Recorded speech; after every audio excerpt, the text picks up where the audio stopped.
आकाशवाणी मध्य प्रदेश से प्रस्तुत हैं प्रादेशिक समाचार।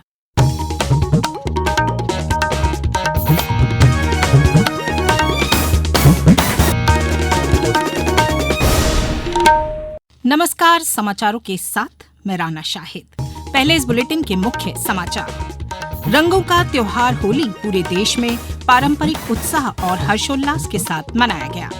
प्रदेश में भी लोगों ने खूब खेला रंग। जुमे की नमाज भी शांतिपूर्ण तरीके से हुई। रूस के राष्ट्रपति व्लादिमीर पुतिन ने रूस यूक्रेन युद्ध को समाप्त करने के प्रयासों के लिए प्रधानमंत्री नरेंद्र मोदी को धन्यवाद दिया। और वेव्स 2025 के अंतर्गत क्रिएटर अर्थव्यवस्था के लिए सूचना और प्रसारण मंत्री अश्विनी वैष्णव ने की $1 अरब कोष की घोषणा। अब समाचार विस्तार से। रंगों का त्योहार होली आज पूरे देश में पारंपरिक उत्साह और हर्षोल्लास के साथ मनाया जा रहा है। यह त्योहार वसंत ऋतु के आगमन और बुराई पर अच्छाई की जीत का प्रतीक है। यह एकता और सद्भावना को बढ़ावा देता है। कल होलिका दहन के साथ इस त्योहार की शुरुआत हुई थी। आज दिन भर में रंग खेला गया। राष्ट्रपति द्रौपदी मुर्मू, उपराष्ट्रपति जगदीप धनखड़, प्रधानमंत्री नरेंद्र मोदी तथा सूचना और प्रसारण मंत्री अश्विनी वैष्णव ने होली पर देशवासियों को शुभकामनाएं दी। राष्ट्रपति ने अपने संदेश में कहा कि यह त्योहार खुशियां और उत्साह लेकर आता है। उपराष्ट्रपति जगदीप धनखड़ ने कहा कि होली बुराई पर अच्छाई की जीत और वसंत ऋतु के आगमन का प्रतीक है। प्रधानमंत्री नरेंद्र मोदी ने अपने संदेश में कहा है कि हर्षोल्लास और आनंद से भरा यह त्योहार सभी के जीवन में नए उत्साह और ऊर्जा का संचार करता है। देश भर में आज होली के साथ ही शांतिपूर्ण तरीके से रमजान के जुमे की नमाज भी पढ़ी गई। उत्तर प्रदेश, बिहार, छत्तीसगढ़, मध्य प्रदेश, राजस्थान के अति संवेदनशील इलाकों में ड्रोन सीसीटीवी से निगरानी की गई।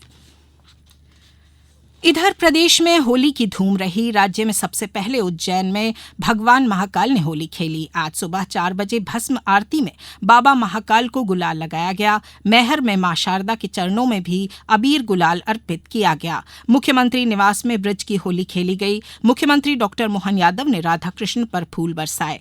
इस दौरान मुख्यमंत्री ने कहा कि हमारे त्योहार सबका मंगल लेकर आते हैं, इसलिए ऐसे पर्वों पर बधाई और मंगल कामनाएं दी जाती हैं। मुख्यमंत्री डॉक्टर यादव ने कहा कि यह आनंद मनाने का पर्व है। शुभ प्रसंग पर मंगल कामनाएं, बधाई। हम सबका सौभाग्य परमात्मा की कृपा से हमारे त्योहार हमारे ऋतुओं के हिसाब से है, हमारी जीवन शैली में बदलाव है, लेकिन ये संकल्प शक्ति दिलाने के भी त्योहार है। बसंत ऋतु में रंगों के साथ प्रकृति भी रंग बदलती और प्रकृति के बदलते रंग में हमारे जीवन में आनंद छाए, उमंग छाए, जो कि रंग के साथ सराबोर करे। मेरी अपनी ओर से होली के पावन प्रसंग पर सबको बधाई। समारोह में पिछड़ा वर्ग एवं अल्पसंख्यक कल्याण राज्य मंत्री कृष्णा गौर, खजुराहो सांसद वीडी शर्मा, समाजसेवी हितानंद शर्मा, भोपाल सांसद आलोक शर्मा, नर्मदापुरम सांसद दर्शन सिंह चौधरी, विधायक रामेश्वर शर्मा, विधायक भगवान दास सबनानी मौजूद रहे। प्रदेश के सभी जिलों में चौक चौराहों, गलियों और मोहल्लों में सुबह से ही रंगों की रौनक दिखी। सतना से हमारे संवाददाता ने बताया है कि जिले में आज होली का त्योहार हर्षोल्लास और परंपरागत के तरीकों से मनाया गया। उधर धार जिले में आज धुलेंडी पर गलचूल मेलों के साथ लोक पर्व भगोरिया का रंगारंग समापन हुआ। नीमच में धुलेंडी का पर्व हर्षोल्लास से मनाया गया। पूरे जिले में पर्व शांति के साथ मनाया गया। अशोकनगर में आज होली उत्सव धूमधाम से मनाया गया।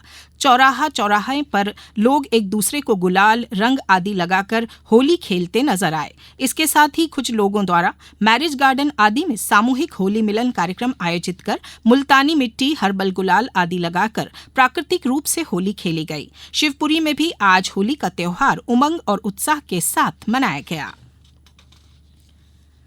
रूसी राष्ट्रपति व्लादिमीर पुतिन ने रूस यूक्रेन युद्ध पर ध्यान देने के लिए प्रधानमंत्री नरेंद्र मोदी और अमेरिकी राष्ट्रपति डोनाल्ड ट्रंप समेत विश्व के कई नेताओं के प्रति आभार व्यक्त किया है। बेलारूस के राष्ट्रपति अलेक्जेंडर लुकाशेंको के साथ कल एक संयुक्त संवाददाता सम्मेलन में श्री पुतिन ने कई वैश्विक चुनौतियों के बावजूद युद्धग्रस्त क्षेत्र में शांति लाने के लिए प्रधानमंत्री मोदी और ब्राजील तथा दक्षिण अफ्रीका के राष्ट्रपतियों समेत विश्व के कई नेताओं के प्रयासों की सराहना की। प्रधानमंत्री नरेंद्र मोदी ने रूस यूक्रेन युद्ध पर कहा था कि भारत शांति का पक्षधर है। बिना समय गंवाए उस दिशा में आगे बढ़ना चाहिए। दोनों पक्षों को साथ बैठ करके इस संकट की घड़ी से बाहर निकलने के रास्ते तलाशने होंगे। मैं आपको विश्वास दिलाना चाहता हूं कि शांति के हर प्रयास में भारत अपनी सक्रिय भूमिका निभाने के लिए तैयार है। व्यक्तिगत रूप से मैं भी अगर इसमें कोई योगदान कर सकता हूं तो मैं जरूर करना चाहूंगा। एक मित्र के रूप में मैं आपको विश्वास दिलाता हूं। अब समाचारों में वक्त है एक ब्रेक का।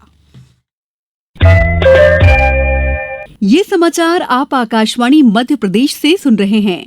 ये समाचार बुलेटिन YouTube पर Madhya Pradesh news All India Radio channel पर और फेसबुक के साथ ही X प्लेटफॉर्म पर AIR न्यूज भोपाल पेज पर सुने जा सकते हैं। इसके अलावा आप हमारी वेबसाइट newsonair.gov.in पर या न्यूज ऑन AIR ऐप पर भी समाचार सुन सकते हैं। ब्रेक के बाद समाचारों में एक बार फिर आपका स्वागत है। सूचना और प्रसारण मंत्री अश्विनी वैष्णव ने विश्व दृश्य श्रव्य और मनोरंजन शिखर सम्मेलन वेव्स 2025 के अंतर्गत क्रिएटर अर्थव्यवस्था के लिए $1 अरब के कोष की घोषणा की है। उन्होंने कहा कि 1 से 4 मई तक मुंबई में होने वाला यह कार्यक्रम क्रिएटर समुदाय को एक मंच प्रदान करेगा। श्री वैष्णव ने कल नई दिल्ली में वेव्स 2025 पर एक उच्च स्तरीय सत्र को संबोधित किया। सूचना और प्रसारण मंत्रालय के इस सत्र का उद्देश्य वेव्स 2025 से पहले अंतर्राष्ट्रीय समुदाय को शामिल करना था। श्री वैष्णव ने यह भी बताया कि पहला भारतीय रचनात्मक प्रौद्योगिकी संस्थान IICT मुंबई के गोरेगांव में फिल्म सिटी के पास स्थापित किया जाएगा। इस अवसर पर विदेश मंत्री सुब्रमण्यम जयशंकर ने कहा कि वेव्स मीडिया और मनोरंजन उद्योग के लिए चर्चा, सहयोग और नवाचार को बढ़ावा देने के लिए एक महत्वपूर्ण मंच के रूप में काम करेगा। उन्होंने कहा कि यह आयोजन उद्योग जगत के प्रतिनिधियों, हितधारकों और नव प्रवर्तकों के एकजुट करेगा ताकि वह अवसरों का पता लगा सकें, चुनौतियों का समाधान कर सकें और क्षेत्र के भविष्य को आकार दे सकें। मुख्यमंत्री डॉक्टर मोहन यादव ने कहा है कि मध्य प्रदेश में वन्य जीव पर्यटन की अपार संभावनाएं मौजूद हैं और सरकार दृढ़ संकल्प के साथ वन पर पर्यावरण एवं वन्य जीव सहित जलीय जंतुओं के संरक्षण के लिए भी काम कर रही है। वन्य जीव संरक्षण की दिशा में एक कदम और बढ़ाते हुए अब प्रदेश में 2 नए वन्य जीव अभ्यारण्य स्थापित किए जाएंगे। उन्होंने कहा कि यह नए वन्य जीव अभ्यारण्य ओंकारेश्वर एवं जहानगढ़ में स्थापित किए जाएंगे। मुख्यमंत्री ने मध्य प्रदेश राज्य वन्य प्राणी बोर्ड की 28वीं बैठक में 2 वन्य जीव अभ्यारण्य की स्थापना को मंजूरी दी। उन्होंने कहा कि हमारी सरकार के प्रभावी प्रयासों का ही सुखद परिणाम है कि प्रदेश में बाघ, तेंदुआ, चीता, हाथी, घड़ियाल के साथ साथ विलुप्त होती प्रजाति के गिद्धों की संख्या में भी वृद्धि हो रही है। गत माह 17 से 19 फरवरी 2025 को हुई ताजा गिद्ध जनगणना के अनुसार प्रदेश में 12,981 गिद्ध पाए गए हैं। गिद्धों की संख्या बीते वर्ष में ही 19% बढ़ी है।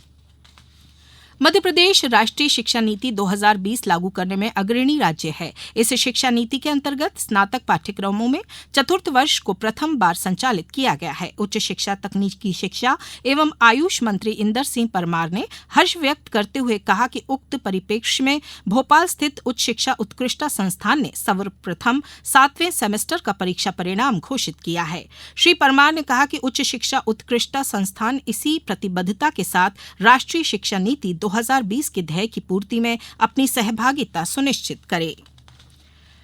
केंद्र सरकार के पोषण भी पढ़ाई भी कार्यक्रम के तहत प्रदेश की समस्त आंगनवाड़ी कार्यकर्ताओं को national curriculum for early childhood care and education 2024 एवं national framework for early childhood stimulation 2024 के अनुसार प्रशिक्षित किया जाएगा। 2 चरणों में यह प्रशिक्षण कार्यक्रम 20 से 22 मार्च 2025 और 24 से 26 मार्च को होगा। आंगनवाड़ी कार्यकर्ताओं को 3 वर्ष से कम आयु के बच्चों के पालकों को बाल विकास को प्रेरित करने के संबंध में जागरूक करने, पोषण संबंधी गतिविधियों, 3 से 6 वर्ष के बच्चों की प्रारंभिक शिक्षा और बच्चों में दिव्यांगता एवं विकास में देरी के संबंध में पालकों को जागरूक करने जैसे विषयों पर प्रशिक्षित किया जाएगा। अब कुछ समाचार संक्षेप में। केंद्रीय माध्यमिक शिक्षा बोर्ड CBSE ने कहा कि होली के कारण 15 मार्च को हिंदी बोर्ड परीक्षा में शामिल नहीं हो पाने वाले कक्षा 12 के छात्रों को एक और अवसर दिया जाएगा। आज इस बुलेटिन में बस इतना ही। दीजिए इजाजत। नमस्कार।